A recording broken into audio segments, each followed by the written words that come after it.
making in the initial stages of this process will prove critical. Be smart and tune in. We are your sinkhole solution. Universal Soil Solutions, where integrity meets trust. Call 877-519-2777 for additional information. All right, Robin, I'm glad I have a car. You know why? I look at my car sometimes. I know it's a crazy way to start, right? I look at my car sometimes. I say, that is my escape vehicle. I can actually take that, like I used to do when I was younger, and actually get away. Mm-hmm. We live in the place where the whole world comes to. Right? And we have places just a block away from here. Exactly. That people will fly across the ocean to get to. Yes. Right? Why don't I ever go to these things? It's like when I lived in New York, I never went to anything. All these things people went to New York for, they would say, have you ever been to this or that or the other thing? Yeah. I think I did when I was a kid. I don't remember. Disney World. Yeah, I've been to Disney World.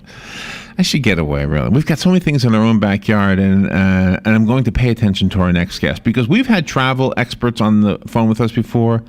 Paris made me want to go. London made me want to go.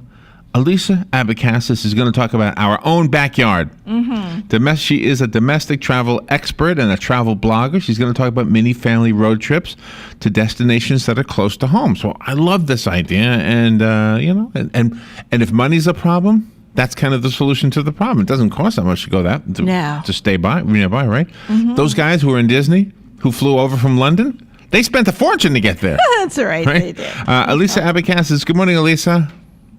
Good morning, Larry. Thanks so much for having me on. And where are you? Where are you calling from? I am based out of Southern California. I'm in Orange County. Irvine. See, that's not fair because you've got Disneyland, so we're nothing. We don't. It's nothing for you, right? Oh, you guys have got tons of great stuff. Yeah, it's true. You just don't realize it. But do you have the same issue? I've been in Southern California, and I remember somebody saying, "Oh man, I'd love to go to Florida." I say, "Are you kidding? This is great here." In other words, everybody's grass is always greener, right? Mm-hmm.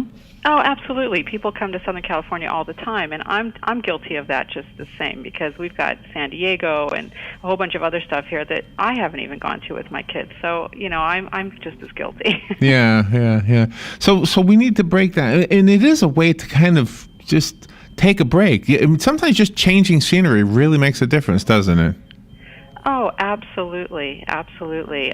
You just have to go about researching it like you would do just any other trip. Sometimes, just for a weekend, a couple-day getaway can be a great idea. And if you take the time to research and see the different activities that are in your area, maybe a couple hours drive away, you can still feel like you're going somewhere far, but you're really not that far. And you can make it back fairly easily, too, which gives you more time to enjoy the surroundings. Last year, Robin and I were involved in a fundraiser, and our idea for it was everybody was able to use their own idea. So our idea was to take our art skills and to go painting at the different state parks. And to be honest with you, even though we've lived in Florida a very long time, I think maybe I was familiar with one state park, and we ended up going to probably 60 or something. Yeah. Right? We went to a lot. 63. And it was amazing how many. I mean, there's a state park near here for those local. And I'm gonna let Elisa tell you more of the things. And she's got a cool website, by the way. Yeah. But there's a state park not too far from here that I never knew about. And Robert, what's it called? The one the pancake place. DeLeon Springs. When they were looking for the Fountain of Youth back in the 1400s, they thought this was it. Well, there's a couple places that claim that, but anyway, there's like a big old almost looks like when you go like a ski lodge, although nobody goes skiing there. It looks like a big ski lodge, and what it is a pancake house, and the difference between that and like IHOP. You make your own pancake. They got a griddle. Yeah, they got all the awesome. stuff. Yeah, you make your own pancakes. Mm-hmm. Oh, we love stuff like that. That is so fun. We took a road trip to Florida a couple of years back, and unfortunately, we didn't make it as high up as Ocala. The highest we went was Orlando, but we saw a lot of really interesting things that I think your listeners would be interested in. I don't know if you guys have been to Sanibel Island. Did you know that that's the third best place in the world for shells? Yeah, I've always wanted to go there. My folks went there, and they got shells, and they got all the sand dollars and things. By the way, I've always wanted to go there. That's one of the things I say. I went when I was a kid. I don't really remember much about it. Yeah, I've never been. Okay, now I got it on my list. I got to go to Sanibel.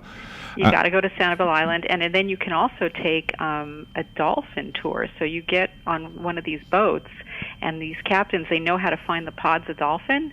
And so we got on the boat, we started driving around. They give you a little tour of the area, and then once they see the pods, they go after them, and the dolphins want to swim right along with the boat.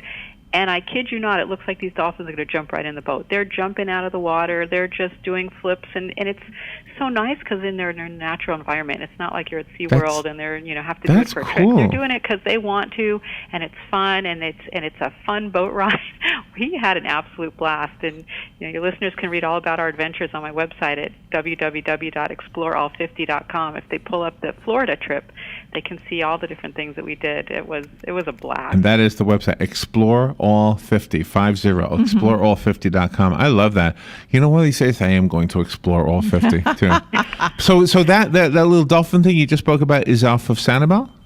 That's off of Sanibel Island. The outfit we went with was called the Sanibel Thriller, and we had a terrific captain. He was just fantastic. The boat ride was amazing. I just tell people bring a sweater because it can get a little cold as you're driving through pretty fast. But those dolphins, they just look like they're just going to jump right in the boat. I can't imagine wearing a sweater right now. It's so hot out there right now. Well, that is so cool. So you have on the website exploreall50.com. Have you gone to all of these places? Well, we've gone to. I'll tell you, this started out about 10 years ago. I was newly divorced, and I felt like I really wanted to create a family history for me and my kids. I wanted to have, kids always, you always incorporate memories of things your parents have done, good or bad, and I felt like as a parent, I really wanted to have some control over that, and the best way to do that was to create these wonderful family memories, and I thought the best way I could do this was travel, and we could do these road trips and have crazy adventures, and it's something that my kids would remember and laugh about forevermore, and it's so true. So 10 years into this adventure, we've done 14 trips, and we've done 42 states. So we've only got 8 more to go. So it's that quite is an cool. adventure. And what are your accommodations? Are you camping? Are you staying in hotels? No, we're not camping. We did camping one time in an RV, and you can read about that on my blog as well. That was not, sounds like you didn't like it. Not good for us. We're not the camping type. How many children do you? Disparage anybody. I've got 3 kids, and now they're teenagers. The youngest is 14. I have a 15 and a half and a 17. So yeah, they still want to go on the trip, so it's good. This summer, I think we're heading to Alaska. So. Oh man, I'm so jealous. I want to do. Robin's going to New York next week. In 2 weeks. Wow. Yeah. I'm jealous. Just this summer we did New England, and it was all very historical. And one of the great dividends of being on these trips is that you realize that history is not just something that happened in a textbook. We go to school, we learn about the American Revolution, and it sounds like a great story, right? But when you go and you visit these places, you're just struck with, wow, these were real people, just like me, just like my kids. What would we have done in this situation? And you realize that these stories are real, and you feel the energy of the moment or the energy of those places.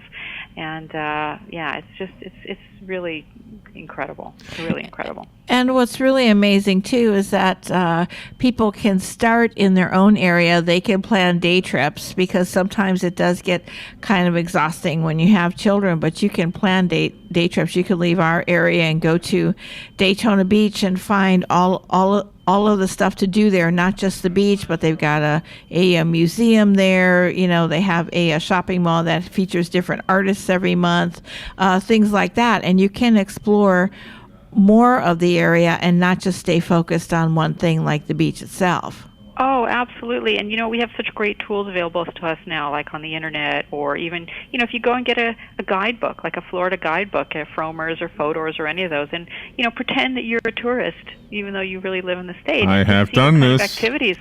I have done this. See, I still, even though I've lived, I still have my New York accent, so everybody thinks I don't know the place. So I can go. I love going to like one of the like a Stuckey's or something. And there probably are no Stuckey's anymore. But you know what I mean, like a roadside thing where they sell peanut brittle. Yeah. Oh, yum. I love speaking to those people, and even though I live like a mile away. Yeah, right. I'll say, hey, is this stuff for sale? Is this any good? What is this cotton? Who put cotton in the bag? Yeah, right. let me get to the phone. Elisa Abacassis is on the phone. Good morning. You're on the air with Elisa. Yeah, good morning. If you want to go to the Grand Canyon, but a trip out west is just not in the cards for you, there are 2 locations up on the East Coast in New York State that are very close approximations of the Grand Canyon.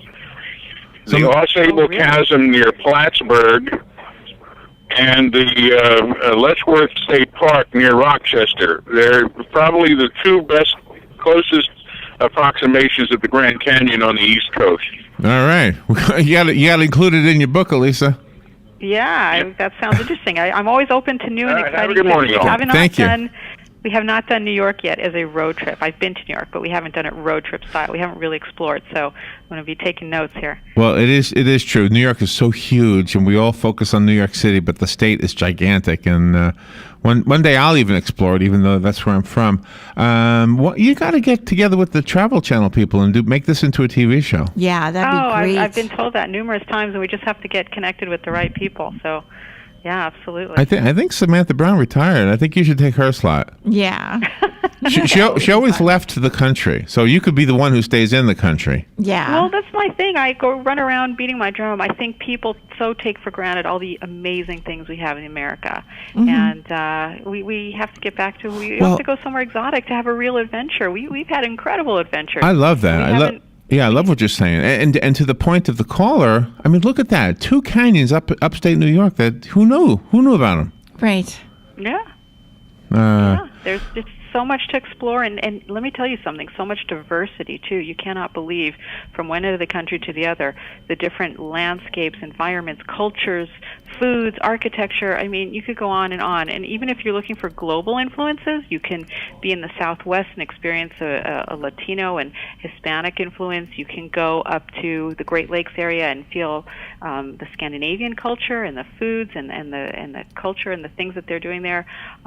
You have Hispanic culture in Florida. You've got French and European stuff, in whether it's in Milwaukee or in Louisiana, or right. I mean, you can find so many great influences everywhere around this country. Elisa, I want to ask you something about the food real quickly. Can you hang on? Because I know we've already gone over our time. Yeah, absolutely. Do you have to run? Sure. Okay. No, I'm okay, good. The food. I want to talk about the food. One time when my son was younger, I used to do more road trips when my son was younger. Now he's an adult, but back in those days. Typically I'd stop at the tried and the true, the McDonald's, the Burger King, all of those. Then one day he had to go to the bathroom so bad. I said, all right, I'll pull off at the next exit. We got off at the next exit. The only restaurant there was this, local one restaurant. There was no other one around. So we went in there, and I felt bad just having him use the restroom. And it was nice restaurant, nice little restaurant, like a mom and pop place. So I said, why don't we just eat here? It was the best thing. And I said, why? This should have been on some map. This should be in a book somewhere. Or, I've often thought after that experience, I wish there was a way to know. Because, I mean, quite honestly, if you went to New York right now and didn't know the city, like Robin's going to go to New York City with her son. So her son knows the city. So he probably knows some of the little dives that have great food. But how would you know if you didn't have somebody who lived there? Yeah, I guess you have to do a little bit of research. I always try to incorporate food as part of our adventure. So I will research, and first of all, I want to know if there's any regional foods wherever I'm going that I have to try. Like if I'm going to New York, I got to try a New York pretzel. I got to try a New York slice of pizza. And then what is the best pizza? Where should I go? Do I have to go to Ray's? Do I have to go to Garibaldi? Was it Garibaldi's or Grimaldi's? I forget. It's one of those. But I always like to research and see if I want to get the quintessential experience, where do I have to go? I'm going to tell you where to go. In New York City, if you're going to visit Ground Zero, okay. right at the southeast corner of what is considered the Ground Zero property, the World Trade Center property, there's a Burger King. Don't go there. Yeah. Don't go there. Go about a block past that, and Robin knows this. There's a pizza place. There you go. Okay. You can there's eat my it on the street. There's my It's the best. There's my pizza place for Lower Manhattan. All right. Well, it sounds like you're full of tips about New York. So Larry, Just that one. No, that's it. That's the only one I know. That's the only one I know.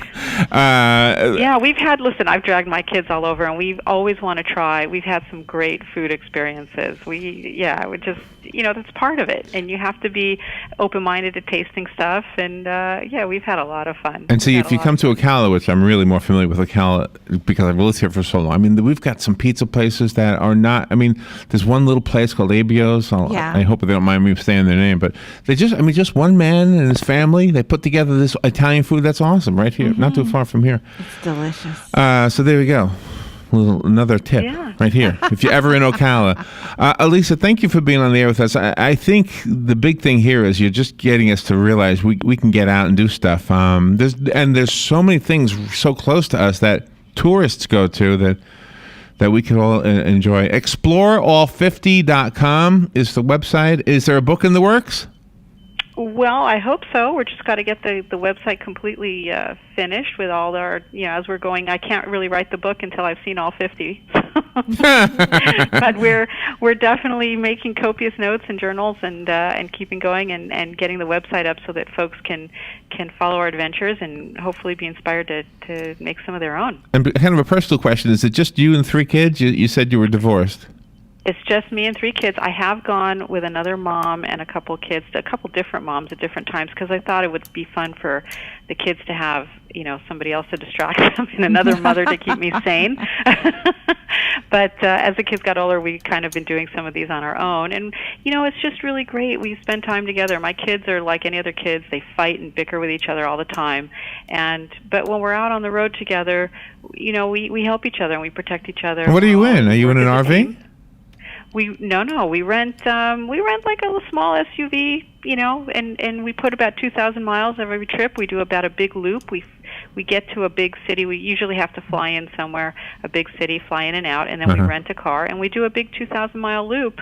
We're in a different city pretty much every day, and we don't stay anywhere fancy. It might be like a Days Inn or a Best Western. When the kids were really little, we all stayed in one room. We took 2 suitcases, so we have a whole packing formula also, which your listeners can see on the website as well. How to pack for a trip like that, so that you're really running lean and mean. You're schlepping your suitcases in and out of a car every single day. Schlepping them. Yeah. That's basically what happens. And so you want to pack as light as possible and really kind of lose all your junk and just kind of travel super light. I carry a little mini fanny pack that's a purse and a little backpack and, a couple suitcases, a couple rolling duffels that the kids and I share. We do laundry once on the trip, a little fluff and fold. Don't take anything fancy with you. We don't eat anywhere fancy. Just rough it, and it's awesome. It's the best. You realize what you can live without when you're on the road is pretty amazing. Yeah. Well, you got me in that mindset right now. I'm going on the road. I'm going to do whatever. Elisa, thank you. Start planning your next trip, you guys. Thank you for being on the air. ExploreAll50.com. That's the website. Look for the TV show coming soon and the book coming soon. And come back to promote that or just to promote the website again. It's always fun. Absolutely. Anytime, Larry. Thanks so much for having me on. All right. Thank you, Robin. We'll take a little break. Okay. We'll be right back. Today in Florida Ag News from the Southeast AgNet, as we close in on the halfway mark for the 2013 hurricane season. This has been a relatively quiet season. We've had 6 named storms, but no hurricanes to this point, and we've had some minor impacts on the United States with just a little bit of rain earlier in the season across the southeast associated with tropical activity. USDA meteorologist Brad Rippey, who says despite the fact that there is a disturbance, Tropical Depression Gabrielle, it doesn't appear that it will be a threat to the mainland United States. Your Beef Checkoff does all kinds of things to help make sure consumers feel good about buying beef, like researching the health benefits of beef and sharing this news with healthcare professionals, or discovering new lean cuts of beef like the Denver cut steak, which fits an active lifestyle, or sharing the good news about these new beef products and cuts with chefs, grocers, and consumers. Get to know your checkoff and start sharing your views at mybeefcheckoff.com. Paid for by the Beef Checkoff. Well, growers and crop consultants across the Cotton Belt now have a new and freely accessible resource to focus on this year. Focus on Cotton, a crop management resource that features monthly webcasts from noted experts in the cotton industry, is now online and available for viewing at plantmanagementnetwork.org/FOCO. The central feature of Focus on Cotton is its 24/7 on-demand webcast. Throughout 2013, these audio-visual presentations will offer practical information and guidance in various areas of crop management, including weeds, nutrients, irrigation, diseases, and insects. Again, the webinars can be found online at plantmanagementnetwork.org/FOCO. USDA's Natural Resources Conservation Service in Florida has made it easy to learn more about EQIP, the Environmental Quality Incentives Program. Simply log on to their website at www.fl.nrcs.usda.gov. right. Julie McPeak with Southeast Agnes. Thank you, Julie. I forgot. She would always say her name. We went a little bit long with our last interview, so I apologize to our next guest, Frank, Downtown Jewelry and Pawn in Bellevue, and he's not only got some great things for sale down there, but I understand he's involved with some kind of a fundraiser. Good morning, Frank. How you doing? Good, sir. How are you today? Pretty good. What is the fundraiser? What are you doing? Well, actually, we're getting involved with the Greek Orthodox Church, which is on 475 right next to Bellevue High and Bellevue Junior High. Uh-huh. And they're having their bazaar tomorrow, which is a fundraiser for their church, and we'd like to be involved with community events. And we'll be there with 15 tables of beautiful jewelry, so if the ladies are looking for any pretty jewelry, by all means, come out there tomorrow and check it out. Man, And we'll be from 8:30 till 3 o'clock. They always have the best food at those Greek things, don't they? Oh, my God, yes. You can, yeah. Don't even get me started on the food because it just goes on and on and on. And the people who are doing the show are real nice people, and they have a good turnout. And this is not the big Greek festival. This is the annual bazaar that they do, which is still quite a big event. They have the same Greek food and all that. And right. We're actually closing the pawn shop tomorrow for the event because it's that good of an event. So the pawn shop has, what'd you say, 15 tables? Well, at the show we have 15 tables. We have a pawn shop in Bellevue at Downtown Jewelers, and we're actually closing our retail shop tomorrow to be at the bazaar. Okay. We've always done that well at it. It's just worth our while to do that. So the people who come the people who come to the bazaar, will they be able to pawn or just buy, or is it just going to be like just buy jewelry? Yeah, just buy and sell. It's going to be a lot of people there, a lot of good food. Real interesting event.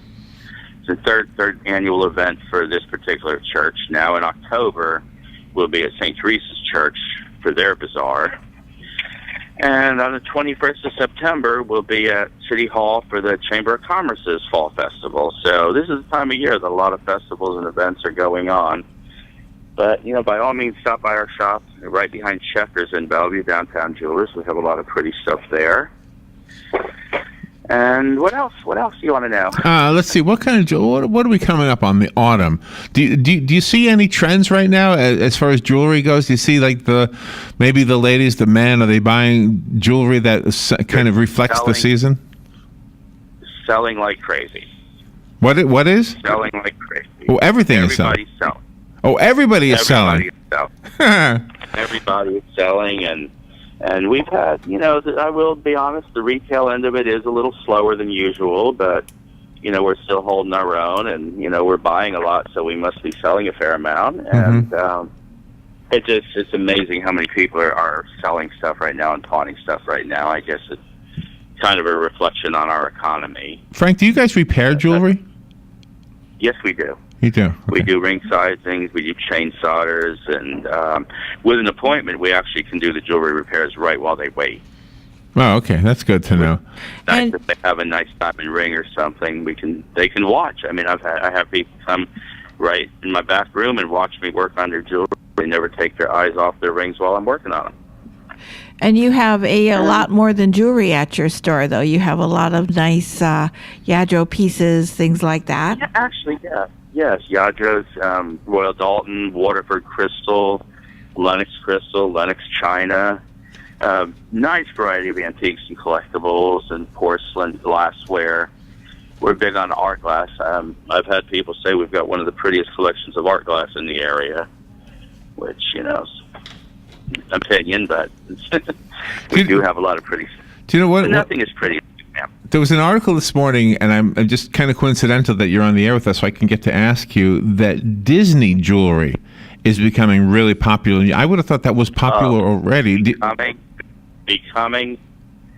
It has been popular ever since I've been in the business. Maybe, and I mean, maybe on a national level, it's becoming. Maybe in Florida, it's been popular because we're so close to Disney World. Very, very possible, but I mean, I've never had a piece of Disney jewelry in the case for more than a couple days, and unfortunately, the Mickey Mouse watch has been reproduced so much They still sell, but I mean, you can pick up a nice Mickey Mouse watch for $10 from a secondhand dealer. Oh, really? Because they've been made so often. But, you know, if you get a nice old sterling charm bracelet with one or two characters on it, you know, you get $50, $100, depending on whether it's enameled or not. And now the other character watches, any of the old watches are good, but I did sell a Pluto watch for $150. Oh, wow. A Pluto watch. From the early 80s. You know, Mickey and Minnie are the most produced character. Probably, but yeah. When you start getting into, you know, some of the odd ones, Eeyore, people, I've got probably 10 customers on a semi-regular basis come in once or twice a month, any Eeyore stuff, and they'll buy anything Eeyore. It can be a T-shirt with Eeyore on it, and they'll buy it. That's interesting. Wow. Winnie the Pooh. Winnie the Pooh is very strong. Unfortunately, a lot of our Winnie the Pooh stuff doesn't get out in the shop because my right-hand lady's husband is a Winnie the Pooh fan from way back. Let me make sure I get some of the information out there that the listeners will want to know. First of all, when is the Greek Orthodox Church Bazaar? You mentioned it was it's at the church between the high school and where was it between again? The high school and? Right next to the high school and junior high school. In Bellevue. Okay, right next to it. Yeah, I thought it was over there somewhere. And what time? And that's between 8:30 and 3 tomorrow. Okay, 8:30. And you guys are going to be there with your things. And where is Downtown Jewelry and Pawn? We are right behind Checkers in downtown Bellevue. See, I knew that already. Checkers hamburger joint right next to City Hall. I knew that, Frank. I don't know why I was. I guess I asked for the listeners. Yes, you did. I knew it. I don't know why I thought it. Well, good to speak to you again. You got to come by and see the new studio. Joe and Dan Martone built this used to be Piccadilly. Oh, I know right where you are. Yeah. Cool deal. So, alrighty. Well, thank you very much for calling me and getting me on the air. And by the way, if anybody mentions this out, they'll get a free watch battery. How's that for a deal? Get a free watch battery if you heard this on WOCA. Yeah. Absolutely. Frank, thank you so much for all you've done for us all these years, and thank you for being on the air today. Great. See you soon. All right. Okay. Bye-bye. Something fun to do tomorrow. So you didn't know about that one. All right, we'll take a little break, and we'll be right back to have fun with Joe. You're listening to WOCA News Talk 1370, Ocala's source for what's happening in today's hottest, up-to-date news and topics. Look who just walked in the room. Joel Wiesner from What's Up Ocala. Hey, Joel, I'm looking for something to do this weekend. You got any ideas? Absolutely. Check out our event calendar online at www.whatsupocala.com, and there is plenty of events there for you. Daily news updates to event reviews and magazine articles. Really? We've organized it all in one place online for you to cut through all of the hassle of finding something to do this weekend. We have a daily event calendar, a bi-monthly magazine, and we also do daily news articles. All right, Joel, that's perfect. Thanks so much. Yeah. Whatsupocala.com. Legally Yours, brought to you by Fuller & Fuller Attorneys at Law. On the air every Wednesday morning at 10:30 a.m. with John Fuller, a board-certified civil trial lawyer for over 25 years.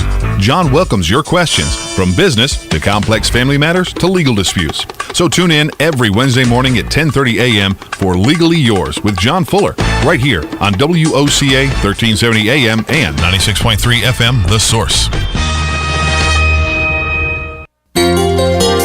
Hi, I'm Leah Caruso with Strive Rehabilitation, inviting you to join me Thursday at 11 a.m. for Health Matters. Ocala Health and Strive have teamed up to bring you the latest information on good